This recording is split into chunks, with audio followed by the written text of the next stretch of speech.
മയന്റെ പുത്രനായ മായാവി എന്ന അസുരൻ തനിക്കെതിരെ യുദ്ധം ചെയ്യാൻ ആരുമില്ലാത്തതിനാൽ കിഷ്കിന്ധയിൽ ചെന്ന് ബാലിയെ യുദ്ധത്തിനായി വിളിക്കുന്നു.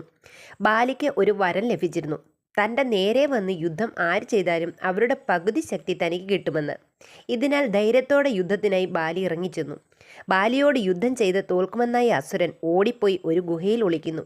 പിന്നാലെ ബാലിയും അതിന് പിന്നാലെ സുഗ്രീവനും ഓടിച്ചെല്ലുന്നു. ബാലി തിരിഞ്ഞു നിന്ന് സുഗ്രീവനോട് പറഞ്ഞു, ഞാൻ ഈ ഗുഹയിൽ കയറി ഇവനെ കൊന്നതിന് ശേഷമേ പുറത്തു വരൂ. അഥവാ ഇവൻ എന്നെ കൊല്ലുകയാണെങ്കിൽ ഇവൻ രക്ഷപ്പെടാതെ നീ വലിയ കല്ലെടുത്ത് വെച്ച് ഗുഹ അടച്ചു വെച്ച് നീ രാജ്യം ഭരിക്കുകയും ചെയ്യണം. പോയി ആരാണ് മരിച്ചത് എന്നറിയാൻ ഒരടയാളവും പറഞ്ഞു കൊടുക്കുന്നു. അസുരൻ മരിച്ചാൽ ഗുഹയിലൂടെ പാൽ ഒഴുകി വരും. ഞാനാണ് മരിക്കുന്നത് എങ്കിൽ ചോരയായിരിക്കും ഒഴുകി വരുന്നത്.